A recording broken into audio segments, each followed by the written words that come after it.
The evening air was thick with the scent of damp earth and old stone as Elias Mercer pushed his shovel into the ground. The cemetery, a forgotten corner of the town of Blackwood, was silent except for the rustle of dry leaves and the distant call of crows.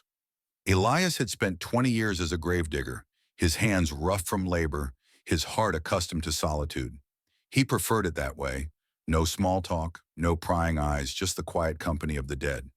Today he was preparing a new plot near the oldest part of the graveyard, where the tombstones leaned like broken teeth and the names had long since faded. The town had all but forgotten this place, but Elias knew every inch of it.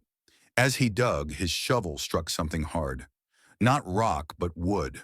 Frowning, he knelt and brushed away the dirt, revealing a small, sealed box buried just beneath the surface. It wasn't a coffin.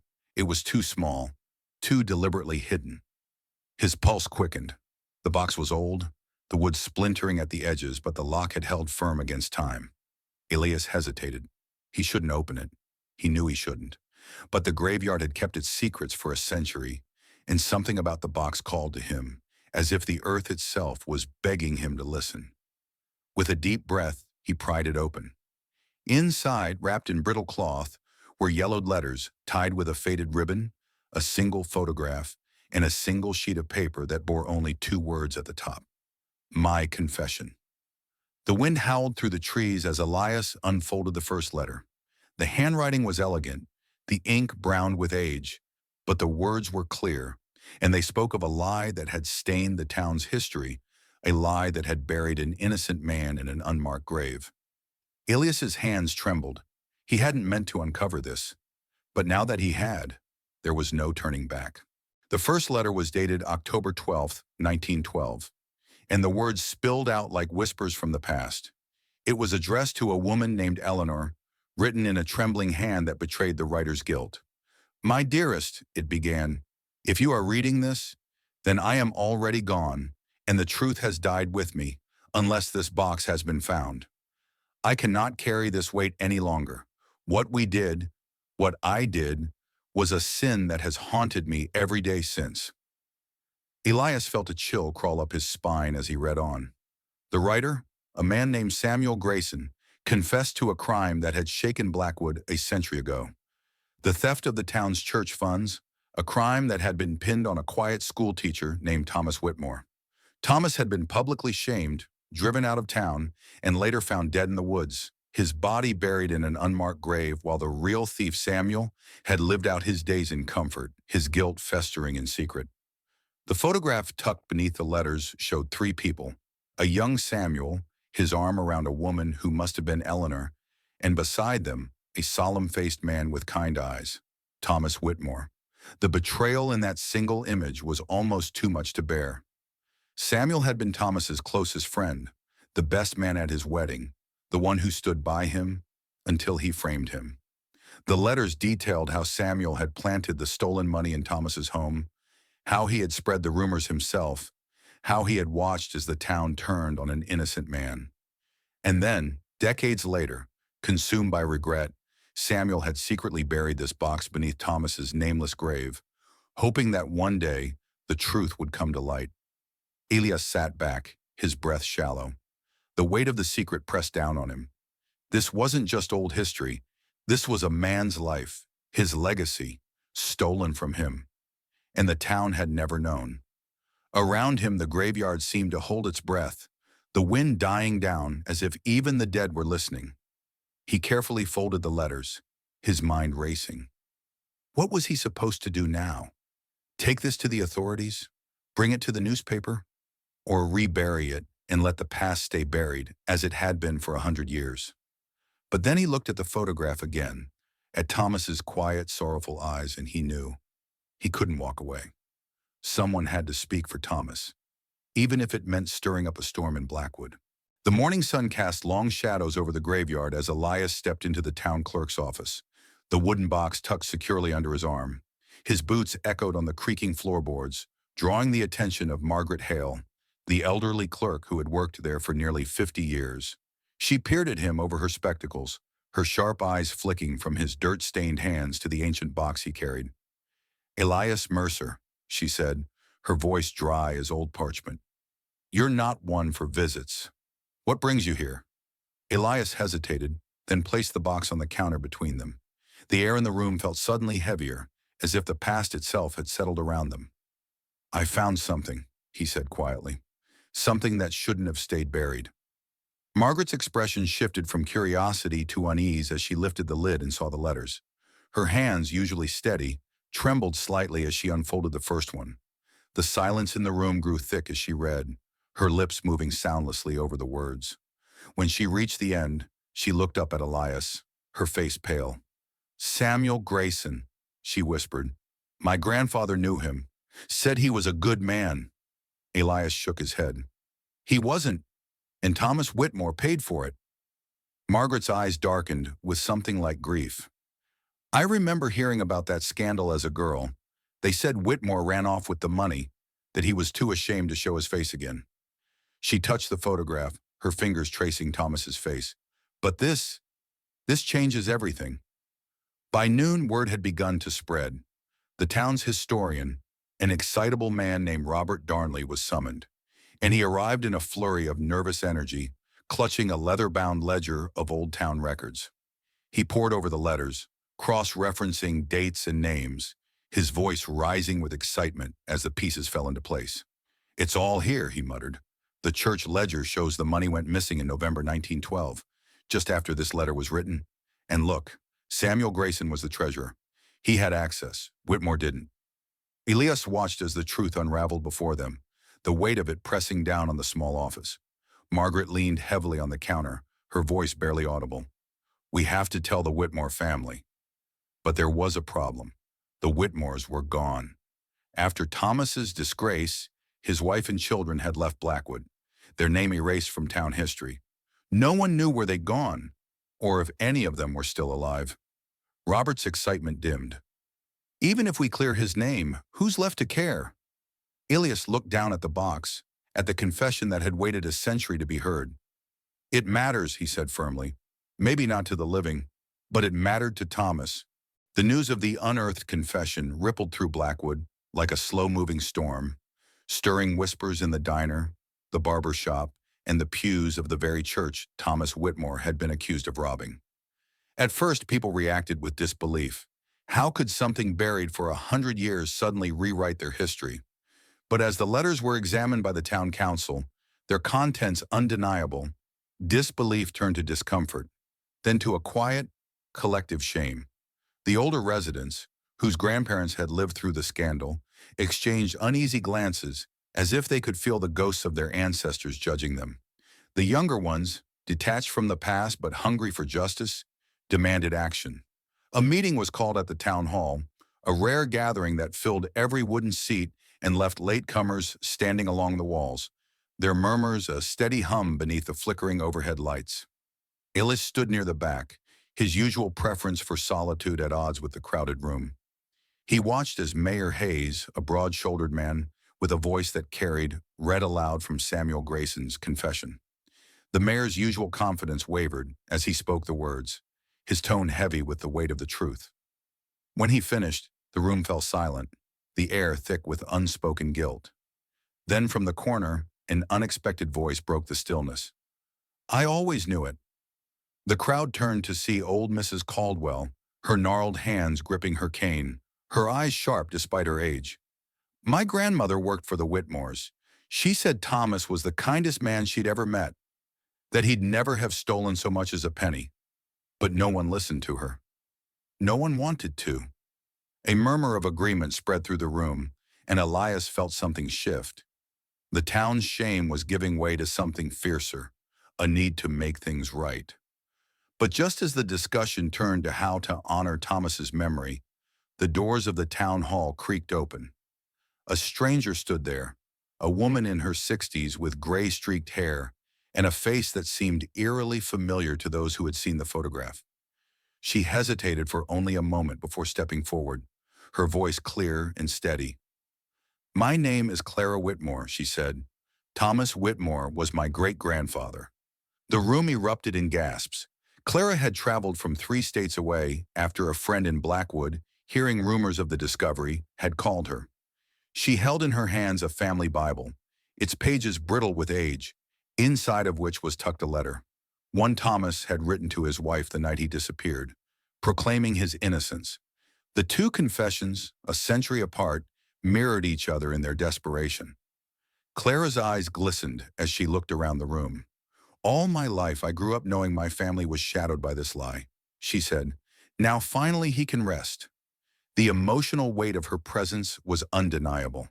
The council voted unanimously to exhume Thomas's remains and rebury them under a proper headstone in the town cemetery, with his name restored. But Elias, watching Clara's face, sensed there was more to her arrival than just closure. As the meeting adjourned and the crowd dispersed, she approached him, her gaze intent. "You're the one who found the box," she said. It wasn't a question. When he nodded, she reached into her bag and pulled out another letter, this one sealed but addressed to Samuel Grayson in delicate, faded script. "This was passed down in my family," she said quietly. "It's from Eleanor. I think you were meant to find this too." The letter from Eleanor felt fragile in Elias's hands, as if the paper itself might dissolve into dust if he handled it too roughly. He hesitated before breaking the brittle wax seal, the weight of Clara's expectant gaze pressing on him. The moment he unfolded the page, the scent of dried lavender and old ink rose faintly from the paper, as though Eleanor herself had just pressed it between the pages of a book a century ago. The handwriting was elegant but uneven, the letters trembling in places where the pen had lingered too long, as if the writer had been fighting back tears. "Samuel," it began, "if you are reading this, then you have finally done the one thing I begged you to do in life. Confess. But it is too late for me. Too late for us." The letter revealed a truth even darker than Samuel's betrayal. Eleanor had been Thomas Whitmore's wife, and Samuel, his best friend, had not only framed him, but had done so out of a twisted, unrequited love for Eleanor. When Thomas was driven out of town, Samuel had expected Eleanor to turn to him for comfort. Instead, she had uncovered the truth on her own, confronting Samuel in a private, furious exchange that ended with her vowing never to speak his name again. She had left Blackwood with their children, but the shame and grief had followed her like a shadow. "You took everything from him," she wrote, "and in doing so you took everything from me. I will never forgive you, but I pray for the sake of your soul that one day you confess, not for me, not even for Thomas, but for yourself." The letter was unsigned, as if Eleanor could not bear to tie her name to Samuel's even in ink. Clara's voice was barely above a whisper as Elias finished reading. "All these years, our family thought Eleanor died of a broken heart. She never remarried, never even spoke of Blackwood." The pain in her words was palpable, a century of silence finally breaking. Elias stared at the letter, the pieces of the story slotting together with terrible clarity. Samuel had buried his confession not just out of guilt, but as a final, desperate act of penance, hoping that in death he might undo some of the harm he'd caused in life. And now, by some twist of fate, Elias had become the instrument of that reckoning. The weight of responsibility settled heavily on his shoulders. This was no longer just about correcting a historical record. It was about unraveling a legacy of pain that had stretched across generations. Clara reached out, her fingers brushing the edge of the letter. "We should read it at the reburial," she said quietly. "Let the whole town hear Eleanor's words. Let them know what this cost." Elias nodded, but a part of him recoiled at the thought. The scandal had already shaken Blackwood. This would pour salt into a wound that had never fully healed. Yet Clara's eyes held a determination that brooked no argument. This was her family's story, and she would see it told in full. As they stepped out of the town hall, the sky overhead had darkened, the first drops of rain beginning to fall. It was as if the heavens themselves were weeping for the secrets that had been buried too long. Elias tucked the letter carefully into his coat pocket, his mind already turning toward the next step. The reburial would be a spectacle, the town's attempt at atonement, but for Clara and for Thomas, it had to be more than that. It had to be justice. The rain fell in steady sheets the morning of Thomas Whitmore's reburial, turning the cemetery into a patchwork of mud and shimmering puddles. Despite the weather, the town had turned out in force, some out of genuine remorse, others out of morbid curiosity. The air was thick with the scent of wet earth and the murmurs of uneasy voices as the crowd gathered around the freshly dug plot. now adorned with a simple but elegant headstone bearing Thomas's name. Elias stood near the back, his usual place, watching as Clara Whitmore, dressed in a black coat that seemed to swallow her slight frame, stepped forward to address the crowd. Her hands trembled slightly as she unfolded Eleanor's letter, but her voice was steady, carrying over the drumming rain like a clarion call. As she read Eleanor's words aloud, the crowd's murmurs died away, replaced by a silence so heavy it seemed to press down on everyone present. The raw pain in the letter, the fury and heartbreak of a woman betrayed by someone she had once trusted, laid bare the human cost of Samuel's deception. When Clara reached the final lines, "I will never forgive you, but I pray for the sake of your soul that one day you confess." A collective shudder seemed to pass through the crowd. For the first time, the scandal wasn't just a historical footnote. It was a living, breathing tragedy that had torn families apart. But not everyone was moved. Near the front of the crowd, a man in a tailored overcoat, Landon Grayson, Samuel's great-grandson, stood with his arms crossed, his jaw set in a hard line. The Graysons had been one of Blackwood's most respected families for generations, their name synonymous with philanthropy and good standing. Landon had spent his life upholding that legacy, and now in the span of a few days, it had been tarnished beyond repair. As Clara finished speaking, he stepped forward, his voice cutting through the rain like a knife. "This is a disgrace," he spat. "Dragging up the past like this. What good does it do? My family has done nothing but good for this town for decades. Are we supposed to pay for the sins of a man long dead?" The crowd shifted uncomfortably, the tension thickening. Clara turned to face him, her eyes blazing with a quiet fury. "This isn't about punishing your family, Mr. Grayson. It's about giving mine the truth we were owed a century ago." Landon scoffed, shaking his head. "Truth? Or revenge? You've made a spectacle of this, humiliating my family in front of the whole town." Before Clara could respond, Elias found himself stepping forward, his voice low but firm. "It wasn't her who hid the truth," he said. "It was Samuel. And if your family's name matters so much to you, maybe you should start by acknowledging what he did instead of pretending it never happened." The words hung in the air, the rain the only sound for a long moment. Landon's face darkened, but before he could retort, an elderly woman, Mrs. Caldwell, the same one who had spoken at the town meeting, shuffled forward, her cane sinking into the mud. "Enough," she said, her voice sharp. "This isn't the time or the place. Today is about Thomas Whitmore. Let him have his peace." The authority in her voice brooked no argument, and Landon, after a final glare at Clara and Elias, turned on his heel and stalked away, his shoes splashing through the puddles. As the crowd dispersed, the rain began to ease, the clouds parting just enough to let a single shaft of sunlight fall across Thomas's new headstone. Clara knelt beside it, her fingers tracing the freshly carved letters of his name. Elias hesitated, then joined her, the two of them silent in the face of a century-old wrong finally set right. "Thank you," Clara said softly, not looking up, "for finding him, for bringing him home." Elias nodded, though she couldn't see it. He hadn't set out to be a hero, just a grave digger doing his job. But somewhere along the way, he'd become something more, the one who had given a voice to the forgotten. In the weeks that followed Thomas Whitmore's reburial, Blackwood seemed to exhale a breath it had been holding for a century. The initial shock and bitterness gave way to quiet reflection, then to action. The town council voted unanimously to rename the small park near the old church square in Thomas's honor, and the local historical society began compiling an exhibit on the scandal, determined to ensure that the truth would never again be buried. Clara Whitmore, who had planned to leave immediately after the ceremony, found herself lingering in Blackwood, drawn into conversations with townspeople who approached her with hesitant apologies or shared fragments of stories about her ancestors that had been passed down through generations. Some even brought old photographs or letters, small pieces of her family's past that had been tucked away in attics and drawers, waiting for someone to claim them. Elias, meanwhile, returned to his work in the cemetery, but it no longer felt like the solitary, forgotten labor it once had been. People nodded to him now when he passed them on the street, their gazes lingering with a mix of curiosity and respect. He wasn't just the gravedigger anymore. He was the man who had uncovered the truth.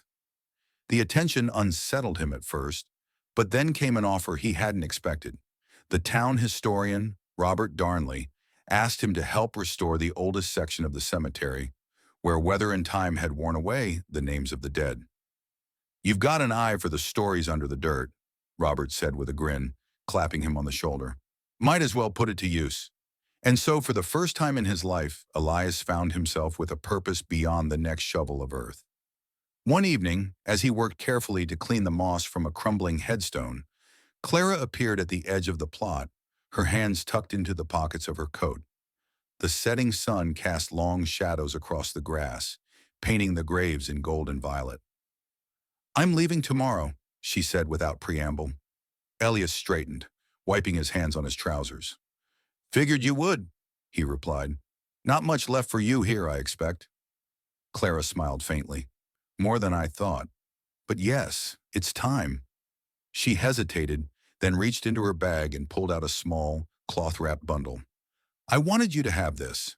Elias unwrapped it to find the photograph of Thomas, Eleanor, and Samuel, now framed in simple wood. "I've got others," Clara said softly. "And this one, well, I think it belongs here now. With you." Elias stared at the faces frozen in time, the innocence before the betrayal. "Why me?" he asked, his voice rough. Clara's gaze drifted over the cemetery, the rows of stones standing silent sentinel.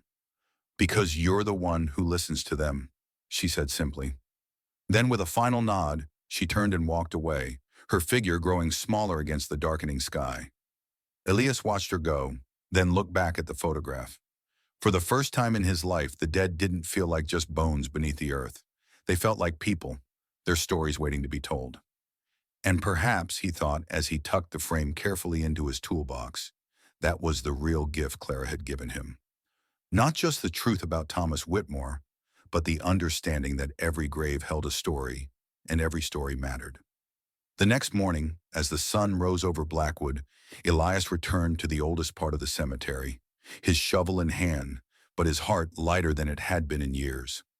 Somewhere in the distance the church bells rang, their sound clear and bright on the autumn air. And deep in the earth below, the past and the present settled into peace at last. Subscribe and press the bell icon so that you never miss the amazing video.